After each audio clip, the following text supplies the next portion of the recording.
The story begins in the desert, where a family rides through the sand in an old car.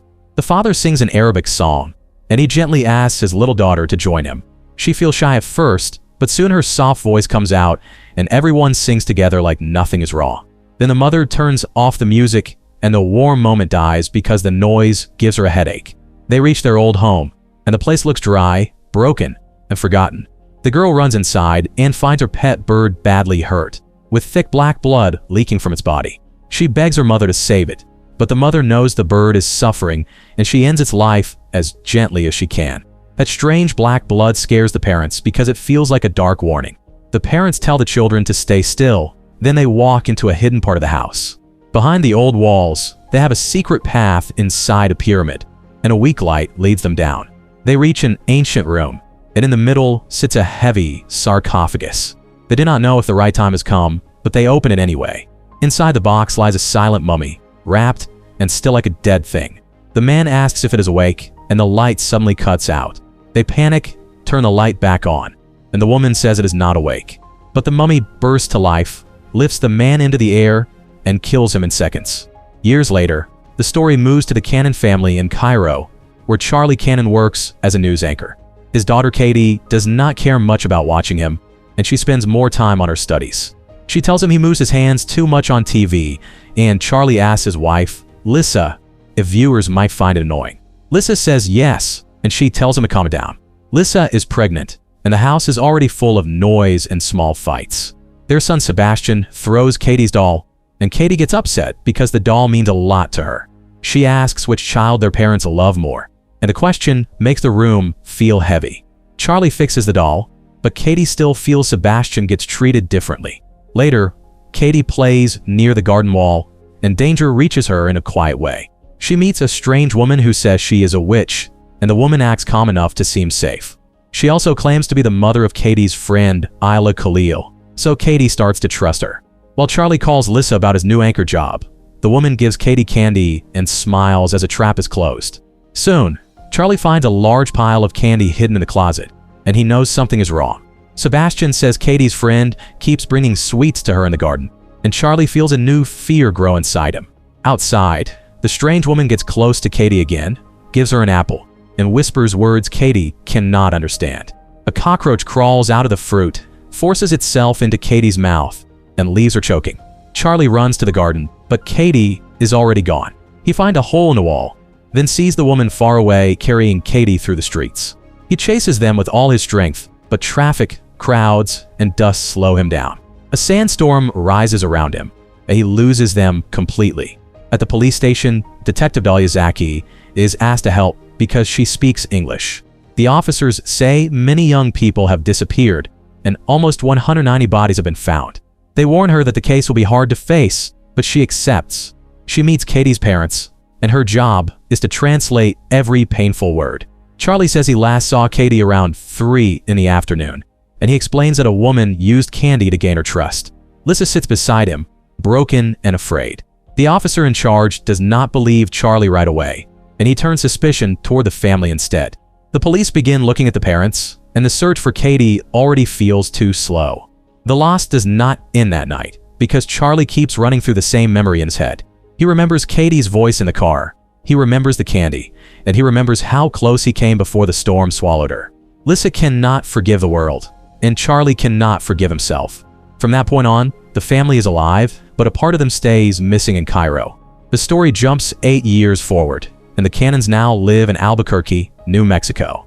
Charlie drives through the city with old photos of Katie, and he still holds on to the girl he lost. Lissa thinks about Katie every night, and the pain still controls the house. Their youngest daughter, Ma, is now 8, and she has grown up under the shadow of a missing sister. At dinner, Sebastian asks if he can travel to Europe, and Lissa refuses immediately. He wants freedom, but she sees only danger because losing Katie changed how she sees the world. The family tries to live normally, but every choice is shaped by fear. Their old wound is not gone, is only hidden. Far away in Egypt, a young man rides his bicycle through the eastern desert. His chain breaks, and while he stops to fix it, a small plane falls from the sky. He runs toward the crash, finds the pilot dead, and sees the co-pilot trapped in a tree. He runs away in panic, and he stumbles onto the buried sarcophagus. Researchers arrive later, and they study the box as if it were a priceless discovery. They open it, and inside they find a mummy wrapped in bandages covered with strange writing. They begin removing the layers and taking pictures, but the body suddenly wakes. It screams, and the quiet research scene turns into terror. Back in New Mexico, the Cannon family drives out for pizza, and the mood feels almost normal. Charlie gets a call from the United States Embassy in Cairo, and everything stops. The counselor says Katie has been found alive, and the family can barely breathe. Hope hits them hard, and they return to Cairo as fast as they can. At the hospital, a doctor warns Charlie and Lissa before they see Katie. He says she has severe skin wounds, and she is trapped in a catatonic state. She may make strange sounds, move strangely, and react badly to stress, so they must stay calm. He also says she is sedated because sudden noise or movement could make her worse. The parents enter slowly, and they finally see the daughter they lost. Katie is alive, but her body is scarred, her eyes feel empty, and she does not act like the girl they remember. Lissa tells her she is safe, and Charlie tries not to break down. The doctor says Katie made many of the scratches herself, and the reunion becomes even more frightening. The doctor thinks home might help Katie come back to herself. Before they leave, the authorities show photos of the sarcophagus where she was found. They say Katie was being moved inside it, and they suspect a secret human trafficking route. The explanation is already terrible, but the old box makes Charlie feel there is more to the story. At home, the family tries to welcome Katie with a birthday cake. The grandmother prepares everything, but the house feels tense instead of happy. Sebastian sees Katie and freezes because she is his sister, but she feels like a stranger. Ma tells Katie she is almost the age Katie was when she vanished, and the innocent line makes everyone uneasy. The grandmother begins praying, and the family stand around in silence. When the prayer ends, Katie suddenly headbutts her with shocking force. Her body bends in a sick and unnatural way, and panic takes over the room. They hold Katie down, and they sedate her before she can hurt anyone else. That night, Ma tells Sebastian she is scared of Katie, and Sebastian cannot tell her she is wrong. Charlie studies the sarcophagus photos, and Lissa sits beside Katie with old childhood pictures. She talks softly about the past, hoping the real Katie can hear her. Then strange noises move through the house, and Katie disappears from her bed. Ma and Sebastian say something is moving inside the wall, and Lissa goes to check. In the dark, they find Katie eating insects like an animal. The parents pull her away, and Sebastian sees them trying to get a cockroach out of her mouth. Katie vomits, and the family understands that whatever is happening is not normal trauma. The next morning, Charlie drives the children to school, and a pack of coyotes blocks the road. The animals stare at them like a bad sign, then finally move away. Sebastian asks what really happened to Katie, and Charlie has no clear answer. He only repeats what the doctor said, because the real answer feels impossible. At home, Lissa and the grandmother clean Katie and try to make her look like herself again. They trim her nails, brush her hair, and treat her with careful love. Charlie works on securing Katie's room, and he finds a hidden blood stain under the carpet. The stain makes him feel that their house has already been touched by something evil. While Lissa trims Katie's nails, a piece of Katie's skin begins peeling away. Katie runs off, and Charlie follows the noise until he finds her eating insects again. He watches in horror and then sees her try to tear off her own foot. They stop her and sedate her, but Charlie now believes they may need a special care center. Lissa refuses because she lost Katie once and she will not send her away again. Their argument grows painful, and Charlie admits he blames himself for the kidnapping. He was there that day, but he never noticed the woman Katie kept meeting. Lissa leaves angry, stands in front of Katie, and begs her to speak, but Katie only spits at her. Later, Charlie finds pieces of skin that have fallen from Katie's body, and strange marks are written across them. He lays them beside the sarcophagus photos, and he tries to match the signs like a puzzle. He then visits a professor who studies ancient mummies, hoping the man can read the symbols. The professor says the writing may be older than many known Egyptian texts, and Charlie asks him to translate it. Charlie becomes obsessed with the markings, and every small piece of skin feels like a message from a place he should not enter. He turns the photos around, studies the bandages, and compares every line until the table looks like a crime board. Lissa thinks he is losing control, but Charlie believes the marks are the only honest thing in the house. If Katie cannot speak clearly, then her body may be telling them what happened. Back at home, Katie tries to communicate without speaking, and she taps out a message in Morse code. Charlie writes each signal down, then searches her old things for clues. He finds notes, checks the pattern, and deciphers one name, Layla.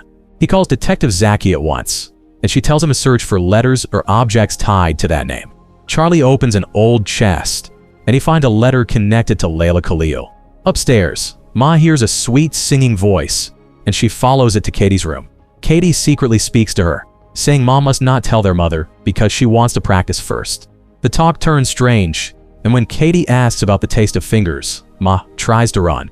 An unseen force stops Ma, and her body lifts into the air. Katie stays calm, while Ma hangs helplessly and is terrified. In the basement, Charlie sees the lights flicker, but he is too focused on the letter to go upstairs. At the same time, Zaki follows the new lead into the desert, where an isolated farm may hold the truth. Zaki reaches the farm, searches the old buildings, and finds the same pyramid from the beginning. She follows the hidden path down, as she reaches the room where the sarcophagus had been kept. Fear pushes her back outside to call for help, but the strange woman appears and attacks. Zaki shoots first, then sees a young woman run into the dust.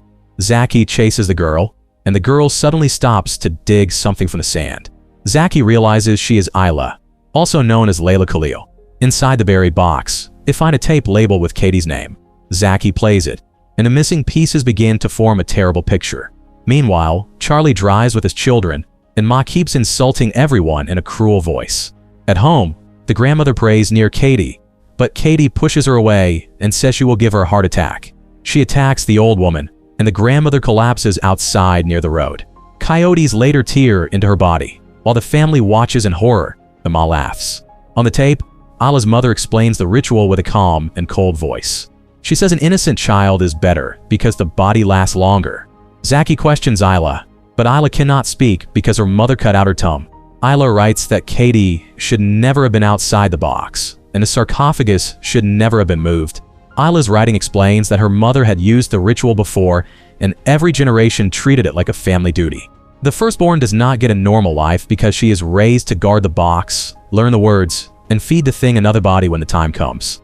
Isla tried to stop it, but she was only a child, and her mother made sure she could never speak the secret again. That is why Katie's name on the tape feels so cruel, because it proves the family chose her on purpose. Zaki understands that Charlie needs to see the tape because the danger is already inside his home. The Cannon family mourns the grandmother, but fear is stronger than grief. Lissa tells Charlie she does not want Katie in the house anymore, and the words hurt because she means them. Sebastian watches Katie, and Katie speaks softly to him, acting like she only wants her family back. Her voice slips into Sebastian's mind, and she reminds him of the doll he broke years ago. He runs away and listens to music, but Katie's voice still reaches him. She says the broken doll gave her the idea to test if the grandmother could fly. During the funeral, Ma distracts everyone, and Katie falls into the coffin before anyone could stop her. Inside the coffin, Katie feeds from the grandmother's neck, and the sight destroys the last piece of normal life. The family prepares to leave, but Zaki arrives with the tape and the truth. She explains that Katie is tied to a ritual meant to contain an ancient being called Naz Millennial. What returned in Katie's body is not only trauma, but also not any normal sickness. The professor says Naz Millennial is an old evil that moves between the living and the dead. It destroys families by turning love into fear, and it whispers through noise until people stop trusting each other. Long ago, people bound underground, and the bandages carry words that can control or release it. Katie's body has become part of that old prison, and the family has been living beside a curse. The tape shows that Isla's family have been guarding the ritual for years. As the firstborn, Isla was meant to protect her family by moving the force from one body to another. A drained body could be replaced with a living host, and a child was preferred because the body lasted longer. Katie had been chosen, wrapped, and sealed inside the sarcophagus, where she should have stayed. But the plane crash broke the secret transfer, and Katie came back into the world. Zaki says the thing inside her should have stayed buried and bound. Charlie understands that saving Katie may demand a terrible price, while Lissa still wants her daughter back at any cost. Before anyone can decide, Katie takes control of Sebastian's mind. Katie tells Sebastian to help her undress, and he starts removing her bandages as if he has no will. The ritual weakens, and the evil inside her grows stronger. Charlie then sees the dead grandmother walking again, and she speaks to him in a twisted way that makes him run. He reaches Katie, but she attacks him bites him, and hits him again and again. Lissa struggles with Sebastian, who is still under Katie's control. She tricks him long enough to inject him with a sedative, and he drops before he can do worse. In another room, the dead grandmother attacks Zaki, and she forces a scorpion into Zaki's mouth. Zaki pulls it out, but it tears a hole in her throat. Charlie helps Zaki, and she tells him he must remember the incantation because she can still speak Arabic. Holding her throat, Zaki forces the words out loud. The ritual begins again, and every word feels like it may choose who gets saved. Lissa arrives as the ritual reaches its worst moment, and Charlie makes the choice that breaks the family. Charlie sacrifices himself so Katie can be freed from the thing inside her. The evil leaves Katie, and Charlie is placed inside the chest they keep at home. Katie wakes more like herself, and when she asks about her father, the answer is too painful to say. Later, Katie communicates with him through Morse code, and she tells Lissa that Charlie says he loves them. For a short time, it seems the family has survived. Lissa watches her children play, but her sadness turns into a plan. She contacts Zaki and says they need to talk about Charlie. Isla's mother is still alive in a hospital, and Lissa goes there with a sedative. Zaki arrives with Charlie's body, and she understands what Lissa wants. They prepare to use Isla's mother as the next vessel, hoping Charlie can return. But bringing someone back means hurting someone else, and the curse has already taught them that love can become another kind of evil. Lee Cronin's The Mummy 2026 movie recap ends with the cycle starting again, and finally, grief keeps feeding the same darkness that destroyed every family before them.